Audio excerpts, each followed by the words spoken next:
Una vez que hemos visto cómo dar pulsos de voltaje para obtener como respuesta a las corrientes de membrana, tenemos que ver cuáles son las respuestas ante pulsos de voltaje hiper y depolarizantes. ¿Cuáles son las respuestas que hay? Y entonces vamos a ver que la corriente de membrana que vamos a registrar va a ser la suma de corrientes que vienen por la capacitancia, corrientes capacitivas, más las corrientes iónicas. Ahora, cuando damos un pulso hiperpolarizante, por ejemplo, de menos 65 a menos 130 milivoltios, esto quiere decir que son 65 milivoltios de amplitud, pero digamos que es menos 65 sería acá, porque salta hasta menos 130. Fíjense que esto no produce ninguna corriente iónica. Ahora, esto sí produciría el pico capacitivo de corriente que verían acá de esta forma. Pero el truco para eliminar esta corriente capacitiva tiene que ver con lo que vimos en la clase anterior, que es esto que está acá, de que las corrientes capacitivas son directamente proporcionales a los saltos de voltaje. ¿Qué quiere decir? Que si yo doy un pulso que es igual a este, pero opuesto, o sea, voy de menos 65 a 0 milivoltios, el pico capacitivo que tenga acá en este sentido y este del depolarizante son iguales y opuestos, por lo cual si yo los sumo acá, los elimino. Entonces, se elimina las corrientes capacitivas con pulsos de igual amplitud, pero de distinto sentido. Y es lo que pueden ver cuando va de menos 65 a menos 130, y en este caso tienen menos 65 a 0. Entonces, si suman solamente los picos ahí, se eliminarían. Por eso es que acá no ven los picos capacitivos. En el caso del pulso hiperpolarizante, ven que no hay corrientes iónicas porque no se activa ninguna de conductancia. Ahora, ¿qué pasa con un pulso depolarizante como el que vemos acá? De nuevo, la corriente de membrana va a ser igual a la capacitiva más la iónica. Vimos cómo eliminamos la capacitiva, pero ahora vamos a la eliminación de la capacitiva viene a ser con pulso de igual amplitud y distinto sentido, pero veamos ahora qué ocurre con las corrientes iónicas. Y las corrientes iónicas, vean que ahora no son cero, sino que tienen una fase inicial de corriente entrante y una fase final de corriente saliente. Entonces, en este caso, cuando depolarizamos la membrana, sí hay corrientes iónicas porque se activan conductancias. Al inicio hay una fase entrante que es rápida y es negativa, esta que está acá, y al final hay una fase saliente que es lenta y que es positiva, esta que está acá. Esto es lo que ocurre con un axón gigante de calamar. Por lo cual, una suposición razonable es que estas corrientes iónicas que vemos acá sean la suma quizás de dos tipos de corrientes, corrientes de sodio más corrientes de potasio. Las corrientes de sodio hacen que pasen los iones de sodio hacia tomar un potencial de equilibrio electroquímico de más 60 y las de potasio a menos 90 milivoltios. Entonces, uno de los cometidos que tenemos que tener una vez que logramos separar las corrientes de membrana, separar las corrientes, que tenemos las corrientes iónicas, es separarlas en sus componentes, en este caso componentes de sodio y de potasio. ¿Por qué? Porque eso me va a poder hacer medir las conductancias. Recuerden que la ley de Ohm escrita para conductancias es esto que está acá para un ion X, sea sodio o sea potasio. Por lo cual, de la corriente medida, si yo logro separarla y tengo solo INA, hago Vm menos Vna y tengo la conductancia del sodio. Es decir, me está diciendo que tanto se vuelve la membrana que yo tengo permeable al sodio. Entonces, básicamente, históricamente, hay varias formas de separar corrientes. Y una de las primeras que se intentó fue la sustitución iónica.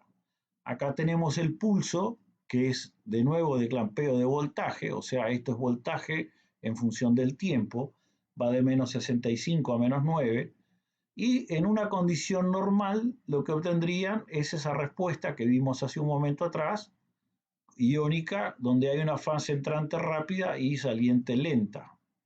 Ahora, fíjense que eso sería las corrientes iónicas con sodio presente en el medio y ven las dos. Pero si yo sustituyo al sodio por un ion impermeable por la vía de pasaje del sodio, como grande, como puede ser la colina, por ejemplo, lo hago así para poder mantener la osmolaridad.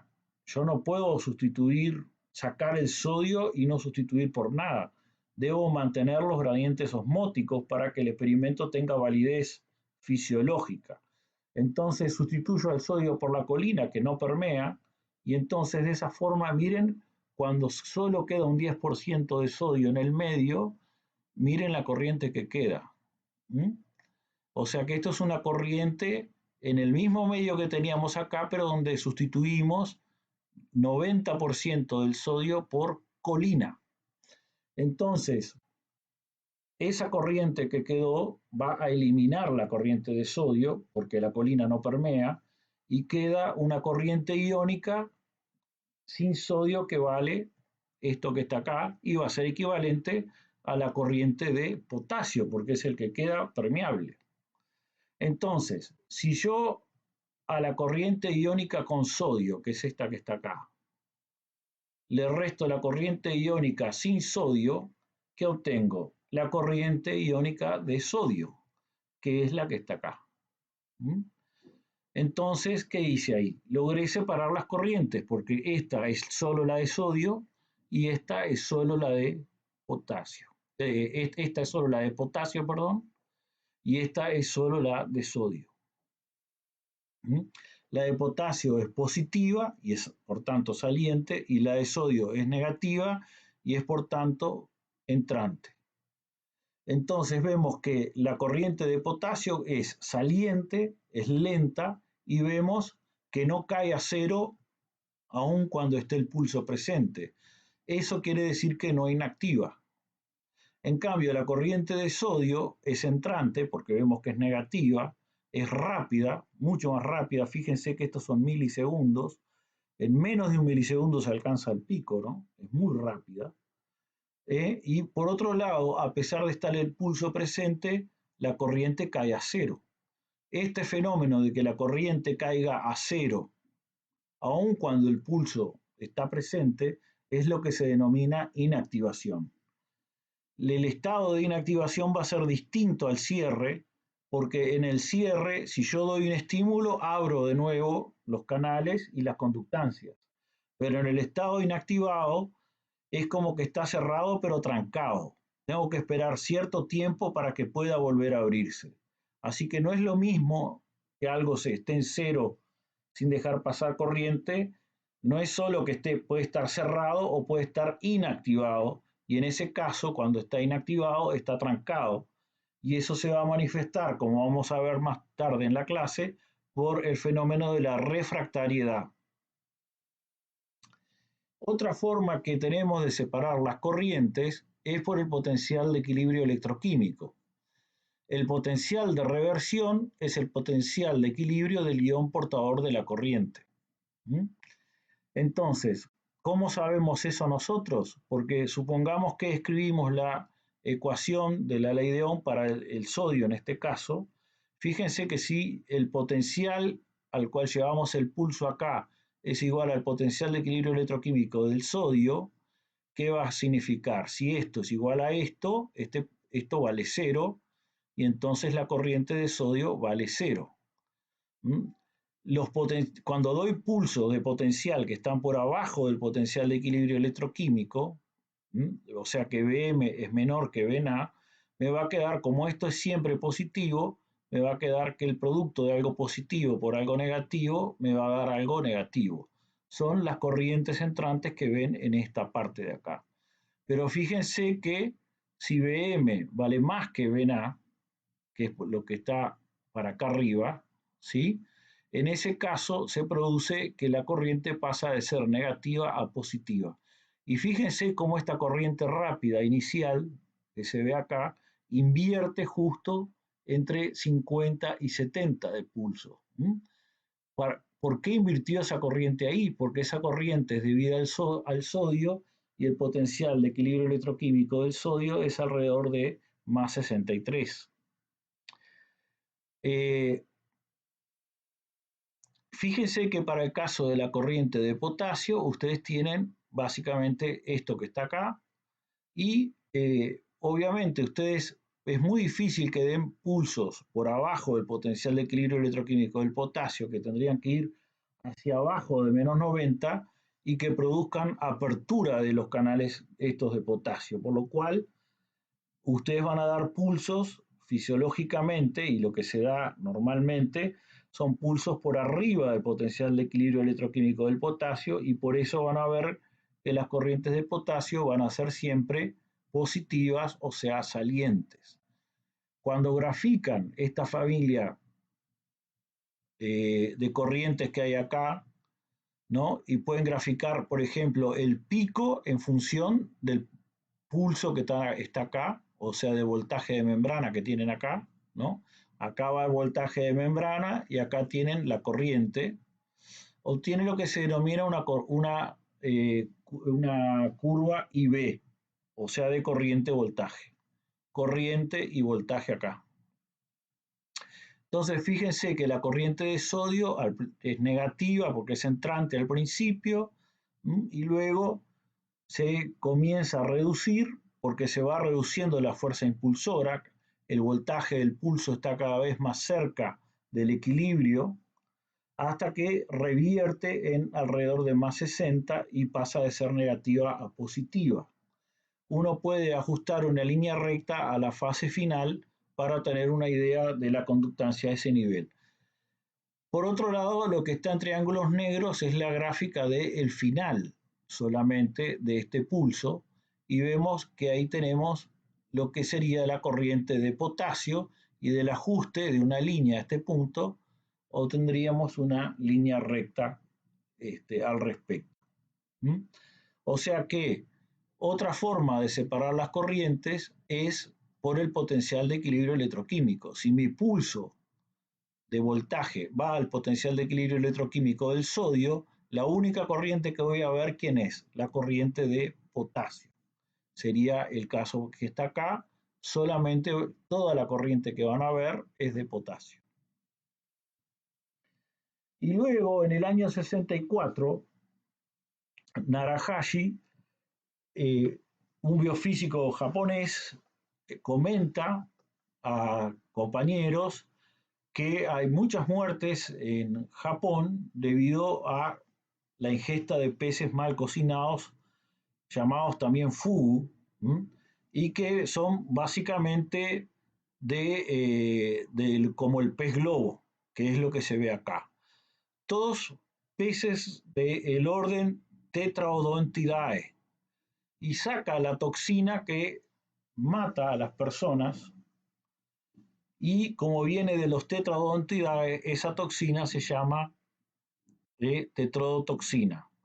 También del pez globo, como les decía, y de muchos otros lugares se comenzaron a descubrir varios animales que producen tetrodotoxina en cantidades importantes.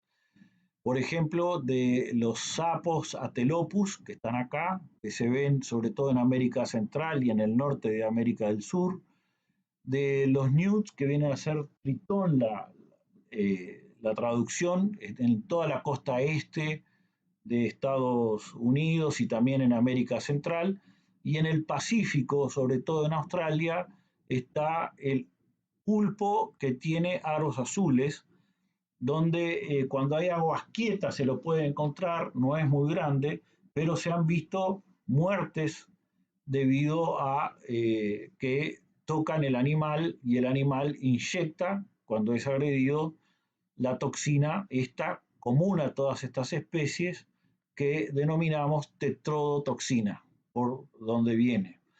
Aparte de los pulpos, fíjense que otro pez que tiene, otra variedad de peces que lo tienen, son esos peces a veces parecidos, ¿no? Son del orden de peces como el amarillo y negro, que a veces le dicen los pececitos de Peñarol que ven en el Caribe, pero no son esos exactamente, sino que son de esa orden de peces, ¿sí?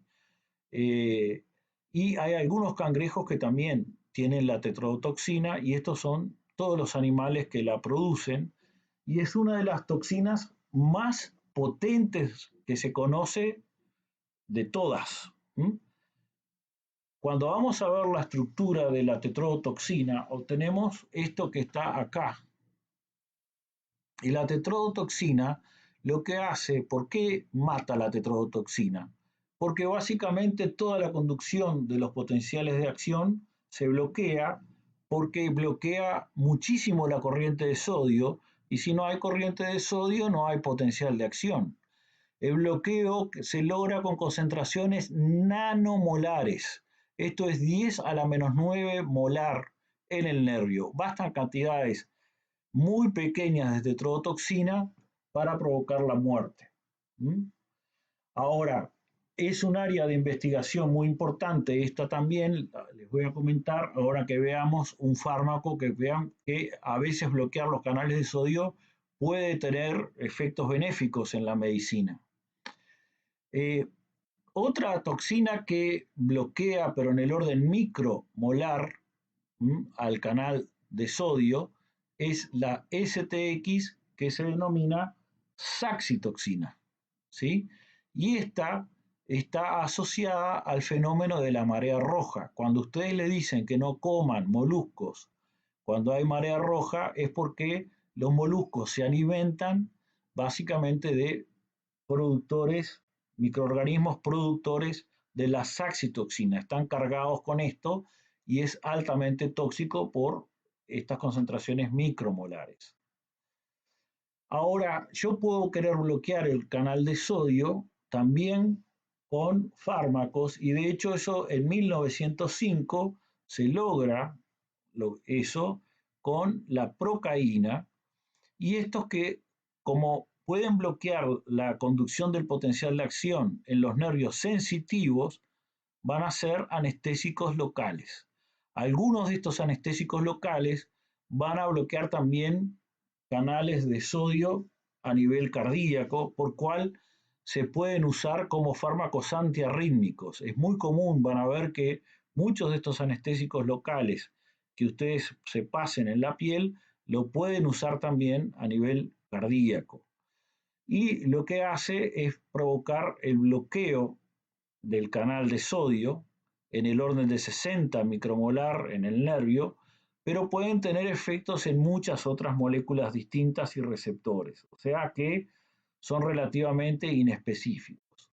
Por eso les decía que de estas moléculas que en principal bloquean, pero bloquean como para matar, se están intentando realizar variables que permitan ser anestésicos mucho más específicos que estos, bloqueando solamente los canales de sodio. Y se dan cuenta que los animales que son altamente letales y producen estas toxinas, que con muy poca concentración logran destruir toda la unificación de la transmisión de información del animal multicelular. Por eso es un mecanismo de defensa altamente eficaz. Ellos básicamente no están dañados porque esto está separado del resto del organismo de los animales que producen esto. Pero se encuentran en la naturaleza estas toxinas.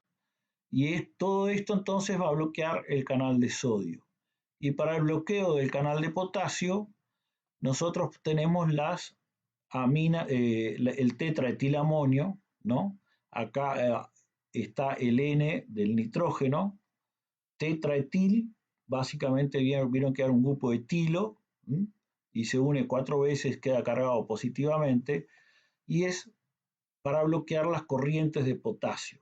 Ahora es mucho menos potente que los que bloquean los canales de sodio y bloquea del orden de milimolar y puede bloquear tanto de adentro como afuera y también, al igual que los anestésicos locales, si ustedes aumentan la concentración puede haber efectos en otras moléculas. Entonces, si uno utiliza todos estos métodos farmacológicos, ¿m? Llegamos a esto, a que podemos separar las corrientes usando toxinas y bloqueantes. Es el tercer método C, por eso, para separar estas corrientes.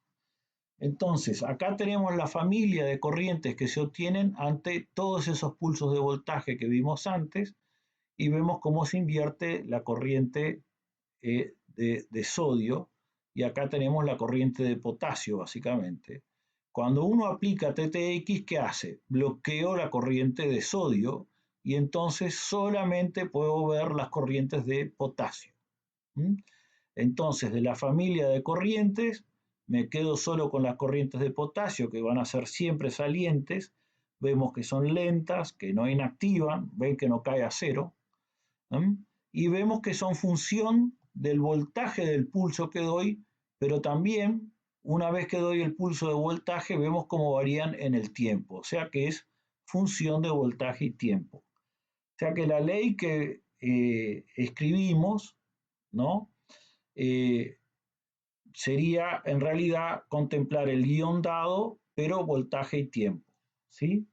En este caso, en realidad, sería esta la ecuación que me daría esto que vemos acá, las corrientes de potasio que obtengo en esta familia de corrientes son el producto de la conductancia al potasio por la fuerza impulsora del mismo. Esta otra familia de corrientes que vemos acá, yo le puedo aplicar tetraetilamonio y bloqueo los canales de potasio. Entonces me quedo solamente con las corrientes de sodio, vemos que son entrantes, o iguales a cero si alcanzo el potencial de equilibrio electroquímico, o pueden ser salientes y positivas si paso el potencial de equilibrio electroquímico. Estas corrientes son muy rápidas, vieron que en menos de 5 milisegundos se produjo todo, y tienen el fenómeno de inactivación, es decir, el pulso puede estar presente, pero la corriente cae a cero. Y es también función del voltaje y tiempo, y básicamente esto que está acá puede describir esa corriente que es la que permanece acá y la que se bloqueó acá, ¿no? Entonces, si nosotros vemos que cuando damos pulsos supraumbrales, tenemos que tener en cuenta varias corrientes iónicas. Ahora el circuito equivalente, que antes era solo una capacitancia con una resistencia que no varía, ahora voy a tener una vía separada que conduce el sodio pero no el potasio, otra vía que conduce el potasio pero no el sodio, con resistencias variables en el tiempo, ¿ven? Que varían con el voltaje y el tiempo, y debo tener en cuenta también una vía de fuga, que es la que está como L, que es la corriente de fuga, donde ahí sí hay una resistencia común.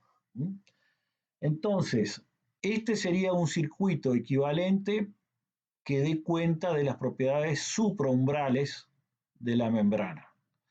Entonces, cuando uno da un pulso de voltaje, obtiene el pico capacitivo con las corrientes iónicas. La corriente total de membrana es la suma de estas dos, como ya vimos. Esto es el pico capacitivo que vimos que se elimina con un pulso de igual amplitud y sentido contrario. Luego tenemos a la corriente de sodio, que cómo podemos separar esto, a la corriente de potasio, lenta y saliente y no inactiva, esta la de sodio entrante, rápida y sí inactiva, y esta otra corriente que ven que no varía prácticamente en el tiempo, por eso es que no tiene un reóstato acá, tiene una resistencia, que es la corriente de fuga. Si sumamos todo esto, obtenemos todas estas corrientes que se obtienen ante un pulso dado de membrana. Entonces, todo el truco para poder conocer qué ocurre a nivel supraumbral con el fenómeno de las permeabilidades, que en cierta medida se pueden medir con las conductancias, es aplicar pulsos de tal manera que yo pueda separar las corrientes y medirlas, y haciendo la resta del potencial al cual fue el pulso menos el potencial de equilibrio electroquímico, yo puedo sacar cuáles son las conductancias. Y las conductancias, si ustedes van a ver, siempre van a ser positivas, porque si Bm, por ejemplo, para el sodio, vale menos que el potencial de equilibrio electroquímico, esto les queda un número negativo, pero esto es también un número negativo ahí. Negativo dividido negativo da positivo. Entonces, lo importante de todo esto es que con esto nosotros separamos para los pulsos supraumbrales las conductancias para cada uno de estos iones, para el sodio y para el potasio, y entonces podemos ver qué ocurre, por qué es que la membrana se vuelve excitable cuando pasamos el umbral. Entonces, podemos ver que la conductancia de la membrana para cada ion tiene un distinto curso temporal, ¿no? Las conductancias las sacamos básicamente de este despeje que vemos acá. Acá tenemos un pulso dado, ¿sí? Este sería el Bm, y eso lo hay que compararlo con el potencial de equilibrio electroquímico del ion, que es X. Lo dividen por la corriente que obtienen para ese ion X, la corriente que obtienen para ese ion X, dividen eso por la fuerza impulsora y obtienen las conductancias. Esto se podría obtener para el sodio, para el caso del pulso largo ustedes verían la conductancia del sodio así. Se pueden ver que la inactivación se puede ver como que la conductancia va a cero a pesar de estar presente el pulso. Y fíjense que si el pulso es cortito, lo que se ve en punteado, en ese caso no tengo inactivación, sino que ocurre prácticamente un fenómeno llamado deactivación o cierre. O sea que la inactivación solo se ve luego de que los canales de sodio están abiertos cierto tiempo. Recién ahí comienza a verse. Los canales de potasio son más sencillos que los canales de sodio. La conductancia del potasio de la membrana es más sencilla que la conductancia del sodio. Vemos que es lenta, vemos que no inactiva, y si uno llega a terminar el pulso, por ejemplo acá, ocurre que se desactiva o deactiva nomás. Así que no hay fenómeno de inactivación para estos canales de potasio del axón gigante de calamar, que es el que estamos viendo ahora. Hay otros canales de potasio que sí inactivan. Entonces, básicamente, si uno hiciese un diagrama de esquemas, y esto es lo que uno comienza a hacer para poder simular y luego obtener todo esto por trazos computacionales, si quiere, básicamente puedo tener canales que estén cerrados, luego abiertos o inactivados. Esto sobre todo, esto es para el canal de sodio. En el caso del canal de potasio solamente hay una transición cerrado-abierto. Las transiciones cerrado-abierto, o sea, la apertura, le llamo activación. La transición abierto a cerrado le llamo desactivación o deactivación, y tanto uno como otro son fenómenos rápidos.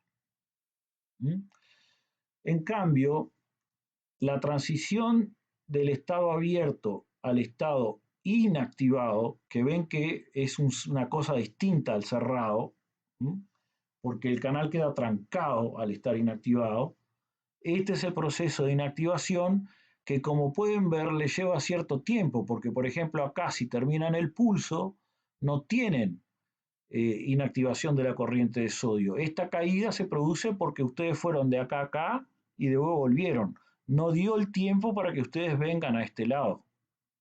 Si ustedes dan un pulso más largo, el canal de sodio va de cerrado a abierto y luego le da el tiempo para inactivarse.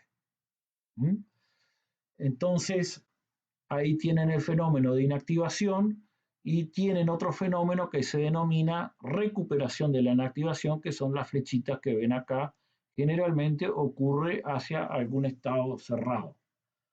Algunos canales pueden recuperar la inactivación muy lentamente volviendo desde acá también, pero en general la recuperación se hace más rápida volviendo de estar cerrado y trancado, pasa a estar cerrado solo con capacidad de abrirse.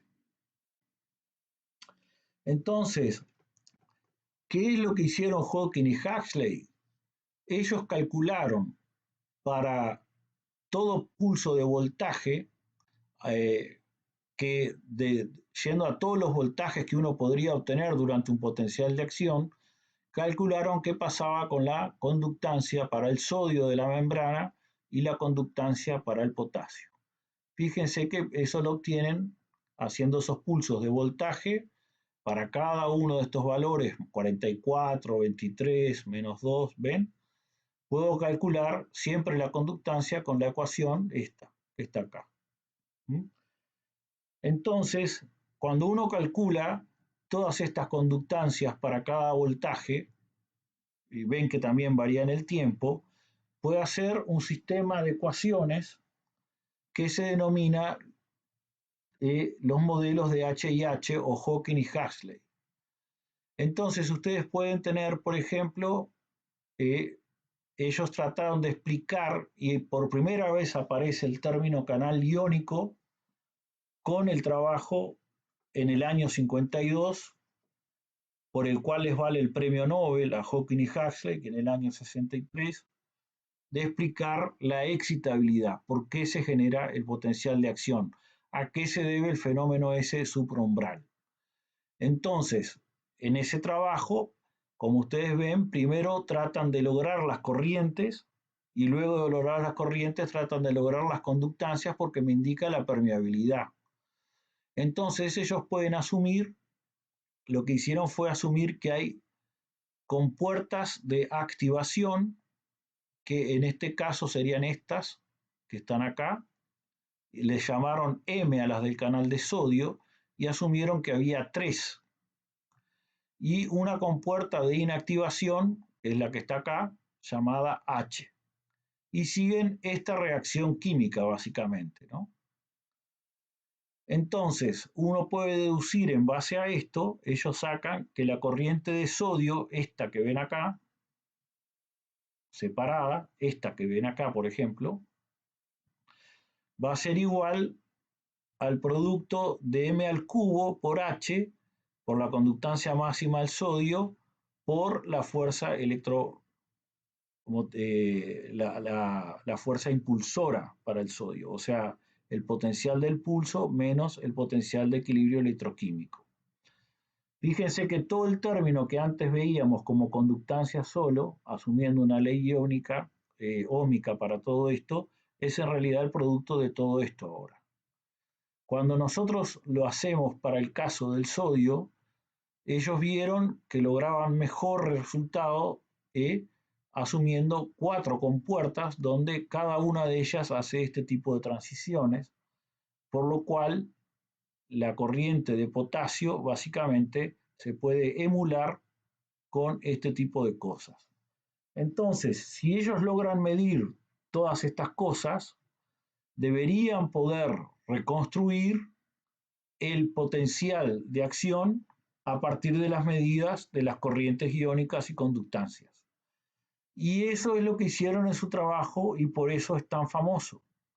Lograron, en base a todas estas postulaciones que ven acá, asumir que hay vías diferentes al sodio y al potasio.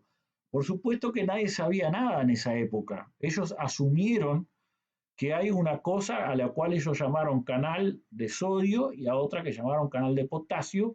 Hoy sabemos que existen, se han clonado y hay evidencias moleculares. Pero en el año 52, simplemente con el intelequio, fueron capaces de deducir eso, sacar las ecuaciones al respecto, y luego de esta ecuación que ven grande acá, donde ven la rama, acá tienen la corriente capacitiva, acá tienen la corriente de sodio que ven acá, esta que está acá, digo, la corriente de sodio que ven acá, esta sería la de potasio que ven acá, y esta la del canal de fuga. Entonces de acá pueden deducir cómo es Vm, el potencial de membrana, en función del tiempo y qué pasa con todas las conductancias. Básicamente, ustedes en el modelo de Hawking y Huxley, lo que tienen en el canal de sodio son compuertas de activación, que son 3 llamadas M, ¿ah? y tienen una sola compuerta de inactivación acá, que puede estar abierta, ahí le hablan H igual 1, o puede estar trancando el canal y le llaman H igual 0. ¿Mm? Fíjense que acá el canal está cerrado e inactivado. En cambio acá tienen el canal solo inactivado. ¿Mm? Entonces, M vale 0, quiere decir que está cerrado. Y cuando M vale 1, está abierto. Pero para que esté totalmente abierto el canal, necesito que las 3 M estén abiertas. Si hay una M solo abierta y 2 cerradas, el canal sigue cerrado. H vale 0 es inactivado y H vale 1 es no inactivado. Eso se puede anotar con un esquema de estados, que es el que está acá básicamente. Puede tener M0 o M1, M2, M3, ¿ven? Con constantes de reacción alfa N o beta N, según vaya para cada lado. Ven que es muy parecido a la enzimología todo esto. Y lo que verían acá es el canal M3H1. O sea que estas tres abiertas y H valiendo 1, ¿no? Que sería esto que está acá. O sea que el canal que está acá, M3H1, es un canal totalmente abierto y disponible. En cambio, este que está acá, ¿no? Este es el abierto y disponible. En cambio, este que está acá es que este pasó a inactivarse. ¿Ven? A pesar de tener las tres abiertas, que sería esto que se ve acá, existe inactivación. Y luego, bueno, puedo tener el canal, este sería abierto, inactivado, cerrado, inactivado, que sería lo que verían acá, y cerrado pero disponible, que es lo que está acá.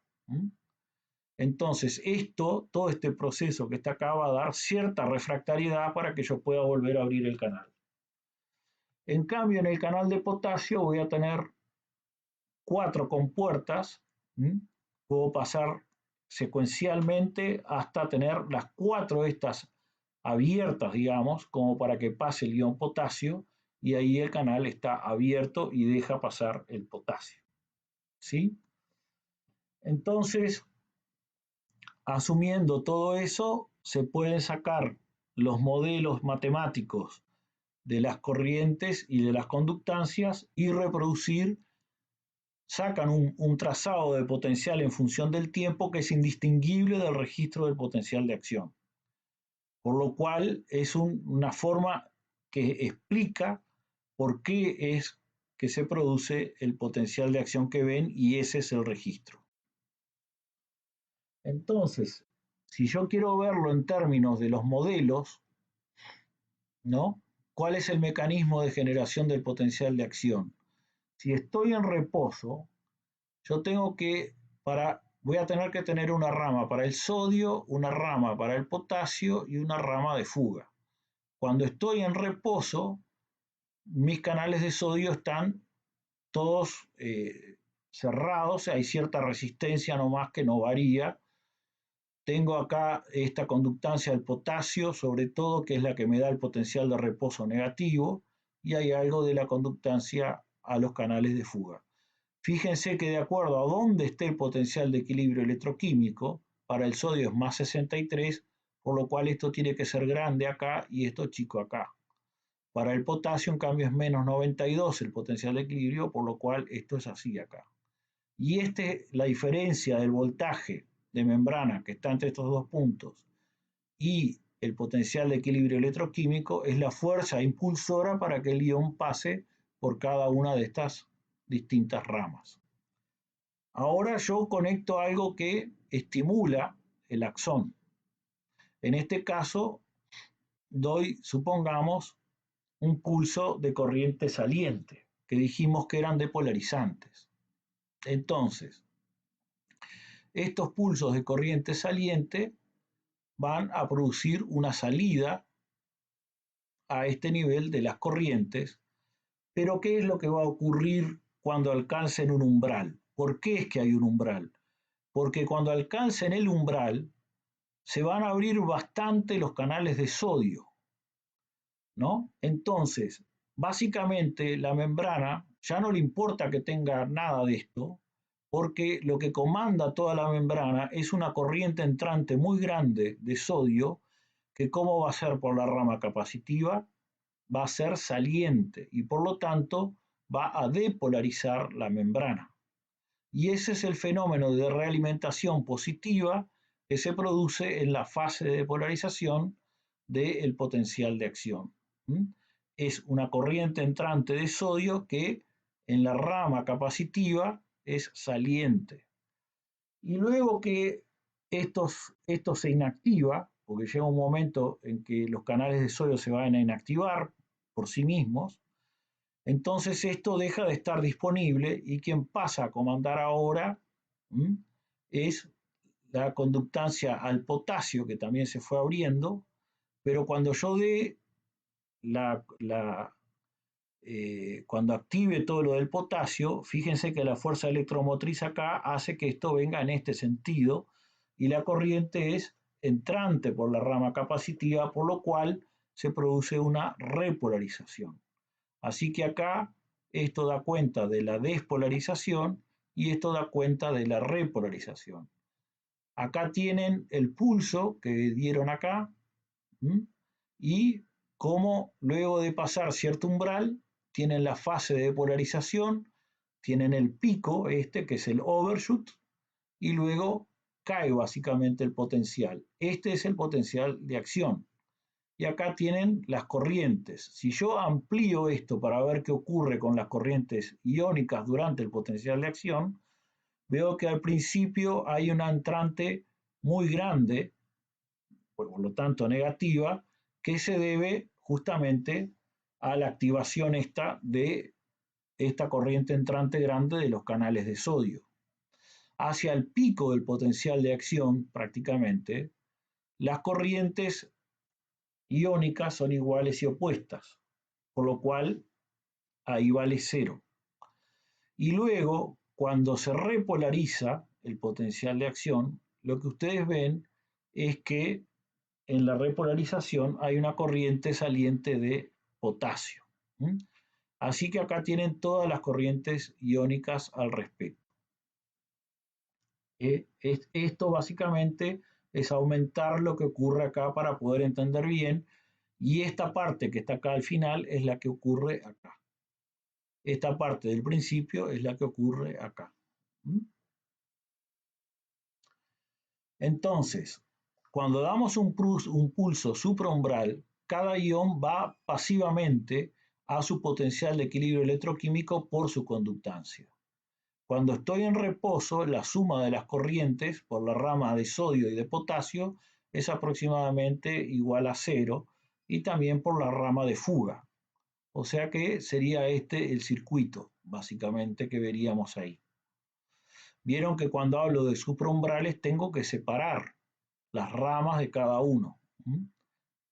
En el pulso de corriente supraumbral tengo que abrir suficientes canales de sodio como para que aumente la conductancia que hay acá. Entonces eso hace que se produzca una corriente entrante en este sentido. La corriente de sodio entra, pero sale por la rama capacitiva y por lo tanto depolariza. Entonces, en ese caso, la corriente de sodio vale más en el umbral que la suma de las corrientes de potasio y de fuga. Esto es lo que ocurre en la fase de depolarización. Entonces, ahí lo que ocurre es que va a entrar sodio y fíjense que ese sodio que entra aumenta la conductancia al sodio y eso va a producir más depolarización.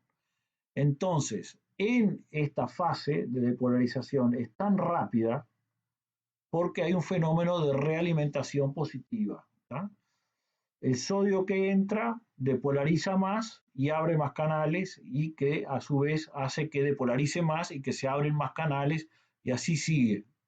Hasta que al final el fenómeno se limita porque hay inactivación de esos canales de sodio.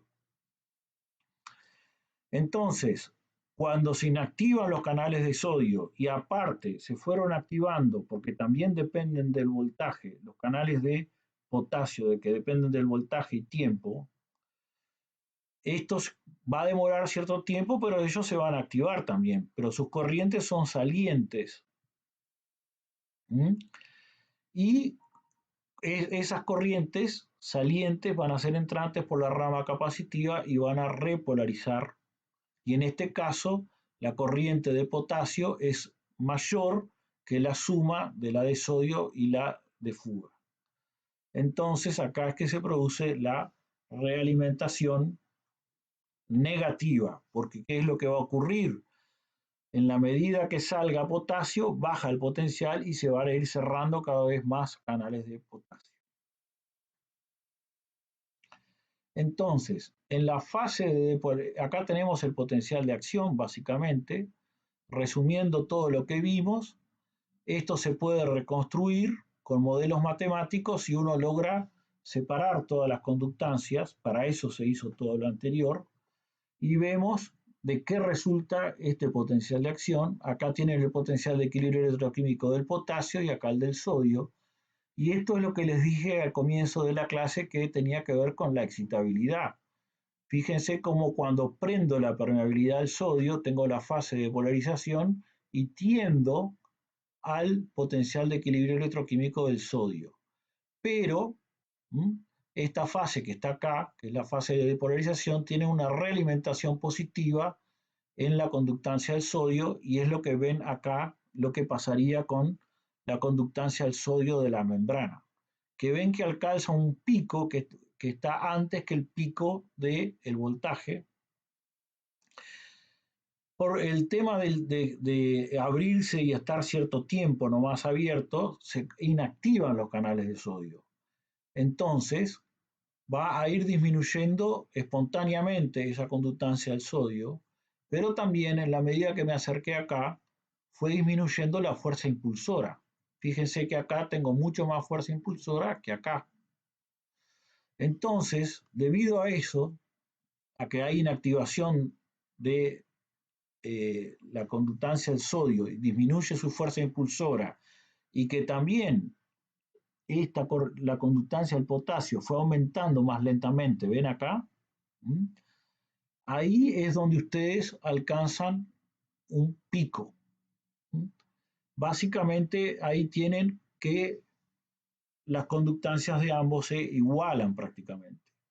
Y cuando la conductancia del potasio supera a la del sodio, entonces en ese caso la conductancia del potasio vale más que la del sodio en la membrana y entonces hay un fenómeno de realimentación negativa porque baja el voltaje, se cierran los canales de potasio estos y entonces tiendo al potencial de reposo. Los canales que tienen que ver con el potencial de reposo de potasio no son iguales a los canales de potasio, estos que están acá, que se abren con voltaje y tiempo. Entonces, en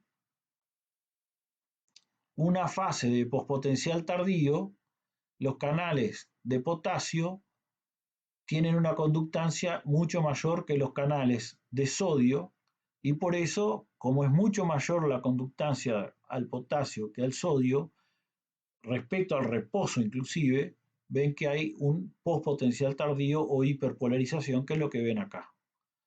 Pero lentamente se vuelve a la situación inicial, similar de relación de conductancias, como la que veían en el reposo, con una mayor conductancia al potasio que al sodio, y por eso esto vuelve a esta situación que está acá.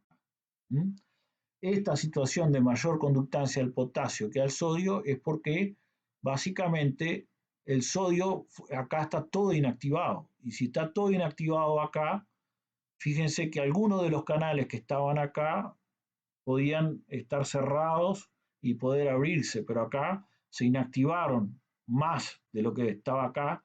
Entonces la relación de la conductancia del potasio al sodio, debido a que acá se inactivaron algunos pocos que acá no estaban, hace que nos acerquemos más a la conductancia, al potencial de equilibrio electroquímico del potasio. Bueno, otra cosa que ustedes no deben descuidar es el hecho de que, aparte de que los canales de sodio se inactivaron, fíjense que otros canales de potasio que en el reposo no están activos se activaron con el voltaje y el tiempo y dan cuenta de este aumento de la conductancia del potasio.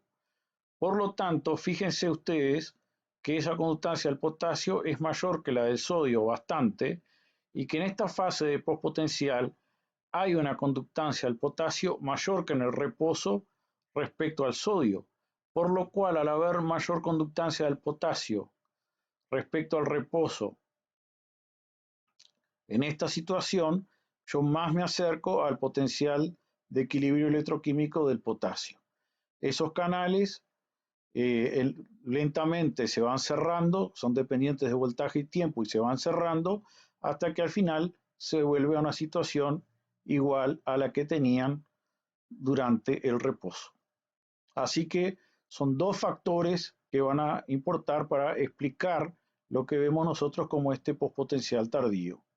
La inactivación de los canales de sodio, pero no solo eso, sino que quizás aún hasta más importante, el hecho de que hay conductancias al potasio que no estaban presentes, ahora sí están presentes, porque acá al inicio, digamos que no estaban abiertos esos canales, pero acá sí.